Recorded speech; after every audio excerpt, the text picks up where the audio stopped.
Friends, CBSE compartment exam की बात करें तो 23 सितंबर को क्लास 10 साइंस का कंपार्टमेंट का एग्जाम है। और डेट की बात करें, टाइमिंग की देख ले तो आपके पास काफ़ी कम समय है। स्टूडेंट्स अपनी तैयारियों में लगे हुए हैं, अपने टॉपिक को उन्होंने जो पढ़ा है उसके रिवीजन में लगे हुए हैं।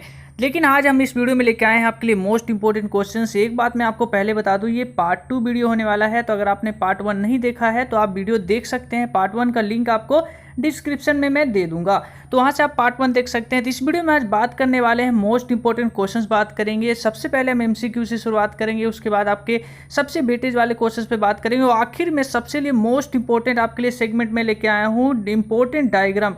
इंपॉर्टेंट डायग्राम इसलिए जरूरी हो जाता है क्योंकि साइंस में देखा जाए तो साइंस के पेपर में डायग्राम से ही कई सारे टॉपिक होते हैं, कई सारे क्वेश्चंस आपके डायग्राम में ही कवर हो जाते हैं। तो मोस्ट इंपॉर्टेंट डायग्राम्स आपके एनसीईआरटी बुक्स में कौन से हो जाते हैं, जो आपके एग्जाम्स के लिए मोस्ट इंपॉर्टेंट हो जाते हैं, आपके कंपार्टमेंट एग्जाम्स के लिए कितने इंपॉर्टेंट होते हैं, हम उस पर पूरी डिटेल में बात करने वाले हैं।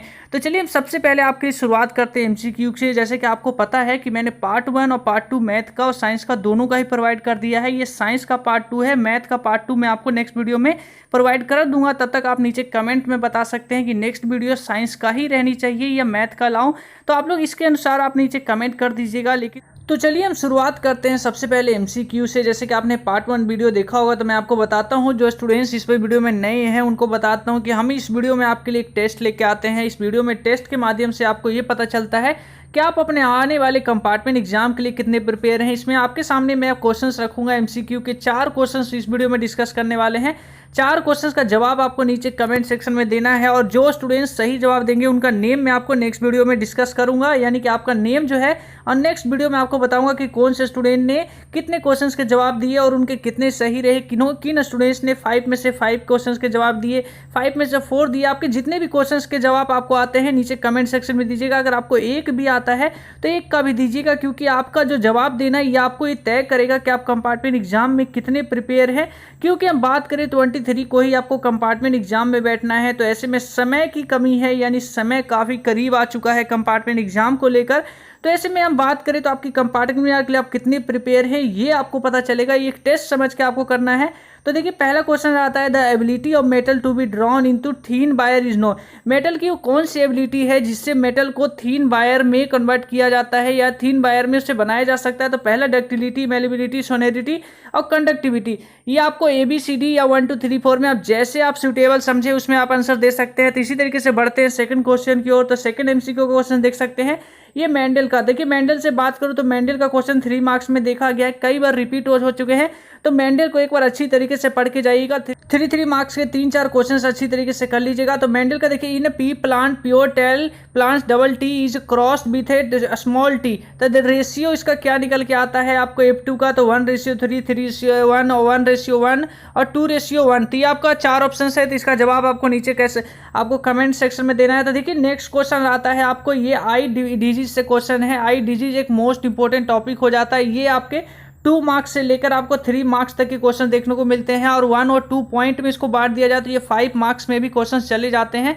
तो इसको देख लिया जाएगा, क्योंकि आई रिलेटेड भी कई सारे क्वेश्चंस आते हैं। तो इसमें देखिए एक पर्सन जो है can not see distance object जो बियॉन्ड 2 मीटर के रखा हुआ है, तो उसको बताइए।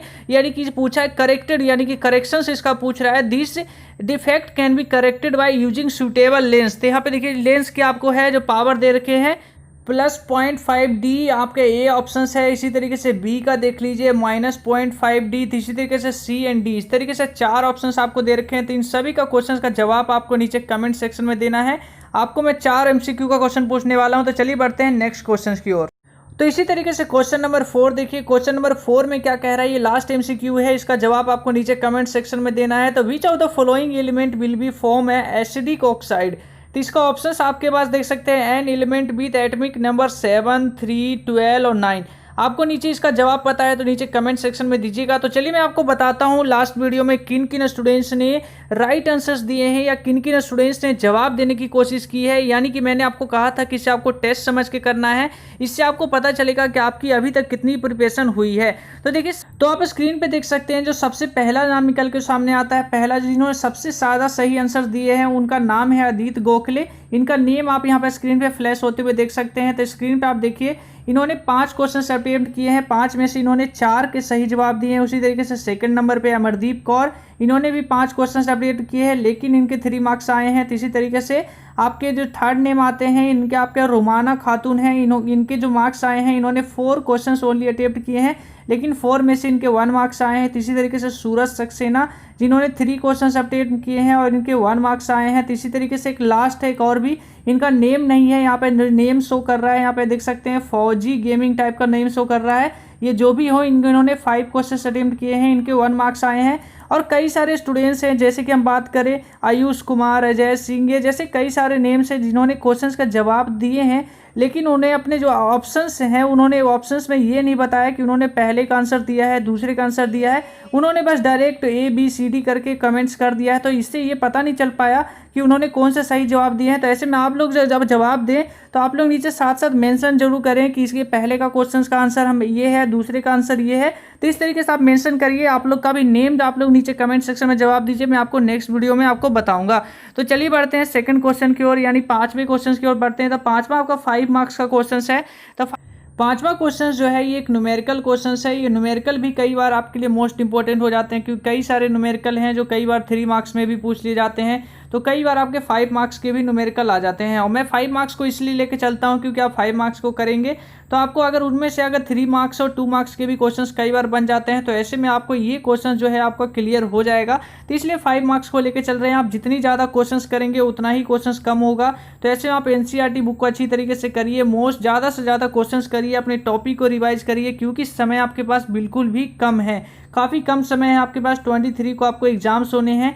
तो देखिए यहाँ पे 5वां क्वेश्चन है, an electric bulb is rated, आपको दे रखा है 50 वॉट और 220 वोल्ट यहाँ पे दे रखा है। इसी तरीके से कैलकुलेट आपको एनर्जी करना है, बल्ब जो है 20 मिनट के लिए कंज्यूम, यानी कि 20 मिनट के लिए कितना कंज्यूम करेगा। तो साथ साथ इसमें जो कमर्शियल यूनिट आपको साथ साथ मेंशन करना है। तो इसी तरीके से सेकंड पॉइंट और थर्ड पॉइंट में करके टोटल 5 मार्क्स का क्वेश्चन बनता है। सेकंड पॉइंट में देखिए और डिफरेंट भी आपको बताना है, overloading and short circuiting in domestic circuit. एक काफ़ी सारा एक और जो लास्ट क्वेश्चन यहाँ पे देख सकते हैं, लास्ट क्वेश्चन है why it is essential to earth circuital appliances having metallic body. तो इस तरीके से आपका क्वेश्चन नंबर 6 की ओर बढ़ते हैं। तो क्वेश्चन नंबर 6 यहाँ पे देखिए, क्वेश्चन नंबर 6 ये भी 5 मार्क्स का क्वेश्चन आपके लिए हो जाता है। तो ये भी क्वेश्चन इंपॉर्टेंट है। तो इन सारे क्वेश्चन को भी अच्छी तरीके से आप करते चलिए, NCERT बुक को फॉलो करिए, ज़्यादा से ज़्यादा क्वेश्चन करिए, क्योंकि समय कम है और जितना ज़्यादा आप क्वेश्चन करेंगे वो आपके लिए कम होगा। तो what is the baking soda and आपको बेकिंग पाउडर आपको केमिकली आपको बताना है, साथ साथ इसके आपको रिएक्शंस आपको बताना है, क्या होगा जब इसमें baking soda in making cake instead of baking powder. तो इसी तरीके से क्वेश्चन नंबर 2 यहीं पे इसी में पूछा गया है कि right the chemical formula of washing soda. तो ये भी आप यहाँ पर देखिए बेकिंग सोडा। तो इस तरीके से आपका अब बढ़ते हैं आपके इंपॉर्टेंट डायग्राम्स की ओर, क्योंकि इंपॉर्टेंट डायग्राम्स आपके लिए मोस्ट इंपॉर्टेंट हो जाते हैं। 5 मार्क्स के मैंने 2 ही क्वेश्चंस डिस्कस किए, मैं इस वीडियो में मेन डिस्कस करने वाला था आपके लिए इंपॉर्टेंट डायग्राम्स पे। तो चलिए इंपॉर्टेंट डायग्राम्स जानते हैं और कौन से डायग्राम्स हैं जिससे रिलेटेड आपको क्वेश्चंस पढ़ने हैं, उससे रिलेटेड कई सारे क्वेश्चंस आते हैं। तो आप देख सकते हैं स्क्रीन पे NCERT का मैंने कुछ डायग्राम्स को मेंशन किए हैं। NCERT में कई सारे डायग्राम्स हैं, लेकिन मैंने कुछ डायग्राम्स को मेंशन किए हैं। आपको सारे डायग्राम्स पढ़ने हैं, क्योंकि पूरी NCERT बुक आपके लिए इंपॉर्टेंट हो जाता है। जिस तरीके से आपके बोर्ड एग्जाम्स के लिए NCERT था, आपके उसी तरीके से कंपार्टमेंट एग्जाम्स में भी आपको NCERT प्रॉपरली फॉलो करना है। तो कुछ डायग्राम्स हैं जिन पे मैं डिस्कस करने वाला हूं, जिससे क्वेश्चंस कई बार क्वेश्चंस देखा गया है कि बन जाते हैं आपके बोर्ड के साथ साथ कंपार्टमेंट में भी कई सारे क्वेश्चंस बन जाते हैं। सबसे पहले नेफ्रॉन का डायग्राम आप अच्छी तरीके से पढ़िए, उसी तरीके से साथ साथ इसके फंक्शन को भी देखिए, क्योंकि नेफ्रॉन का अगर सिंगल डायग्राम आएगा तो ये ज़्यादा से ज़्यादा 2 मार्क्स से 3 मार्क्स में आ जाते हैं, लेकिन अगर इसका फंक्शन भी साथ में पूछेगा तो ये टोटल 5 मार्क्स का क्वेश्चन बन जाता है। तो ऐसे में आपको साथ साथ इसको भी पढ़ के चलना है, फंक्शंस भी पढ़ना है। तो उसी तरीके से सेकंड डायग्राम आता है ह्यूमन एलिमेंट्री कैनल। तो ये भी एक डायग्राम है। थर्ड डायग्राम है कि अमोइबा का, ये ज़्यादातर 2 मार्क्स में क्वेश्चन पूछा जाता है, लेकिन फंक्शंस जैसे कुछ पूछ लिया जाए तो 3 मार्क्स में भी क्वेश्चंस आ जाता है। इसलिए मैं कह रहा हूँ जो भी आप क्वेश्चंस पढ़ें उसमें आपको पहले डायग्राम बनाने के साथ आपको प्रॉपरली आपको मेंशन का नेम, यानी कि नेम मेंशन करने आना चाहिए कि कौन सा पार्ट का नेम कहाँ पर क्या है, इस पार्ट का नेम क्या है, इस पार्ट का नेम क्या है, और साथ साथ इनके फंक्शंस को भी आपको अच्छी तरीके से पढ़ना है।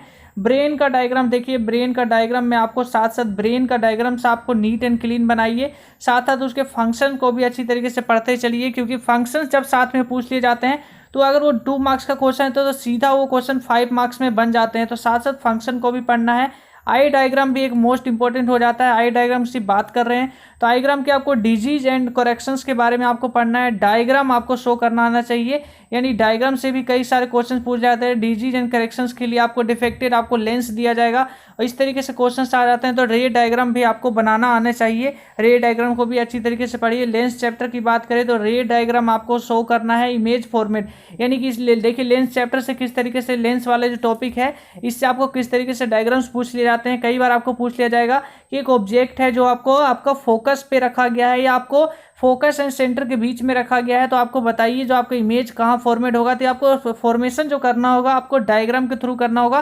तो ये क्वेश्चंस कई बार 2-2 मार्क्स में पूछे जाते हैं, तो इन क्वेश्चंस को भी एक बार करिए और 2-3 पार्ट में यानी कि ABCD में इसको बना दिया जाता है। टोटल 5 मार्क्स का भी बन जाता है। साथ साथ देखिए लास्ट एक और डायग्राम की बात करें तो ह्यूमन एक्सक्रीटरी सिस्टम का डायग्राम है। इस डायग्राम को भी एक बार अच्छी तरीके से देख के जाइए। ह्यूमन रेस्पिरेटरी सिस्टम का भी डायग्राम है, ये भी देख के जाइए। और फंक्शन की बात कर रहा हूँ तो मैं आपको हर एक क्वेश्चन के लिए बता रहा हूँ, फंक्शन भी साथ साथ देख के चलिएगा क्योंकि आपको फंक्शन भी कई बार पूछ ले जाते हैं। तो ये फंक्शन भी देखिए डायग्राम में, और भी एनसीईआरटी में कई सारे डायग्राम्स, आपको सारे टॉपिक को अच्छी तरीके से पढ़ना है, सारे क्वेश्चंस को अच्छी तरीके से करिए। लेकिन अगर आप इसका पार्ट 3 वीडियो चाहते हैं तो पार्ट 3 के लिए आप नीचे जरूर कमेंट करिएगा, तो मैं आपको पार्ट 3 भी प्रोवाइड कराऊंगा क्योंकि आपके कंपार्टमेंट का परीक्षा है आपकी 23 तारीख को है।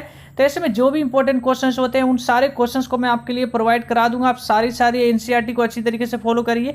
टॉपिक को रिवीजन जरूर करते चलिएगा क्योंकि रिवीजन करना एक मोस्ट इंपॉर्टेंट होता है। क्योंकि देखा गया है कई स्टूडेंट्स कहते हैं कि हमने पूरी साल पढ़ा लेकिन लास्ट के एग्जाम्स के टाइम उन सारे टॉपिक को भूलने लगते हैं। तो ऐसा बिल्कुल ना आपके साथ नहीं होना चाहिए। आप टॉपिक को रिवीजन करते चलिए। तो अभी की इस वीडियो में इतना ही। आप मैथ के लिए, साइंस के लिए अगर आप पार्ट 2 या पार्ट 3 में वीडियो चाहते हैं तो नीचे कमेंट सेक्शन करिएगा, अपने सब्जेक्ट को मेंशन करिएगा साथ साथ कि कौन सा सब्जेक्ट पे पहले वीडियो लाया जाए। तो अभी के लिए इस वीडियो में इतना ही। वीडियो चले तो वीडियो को कर दीजिएगा लाइक।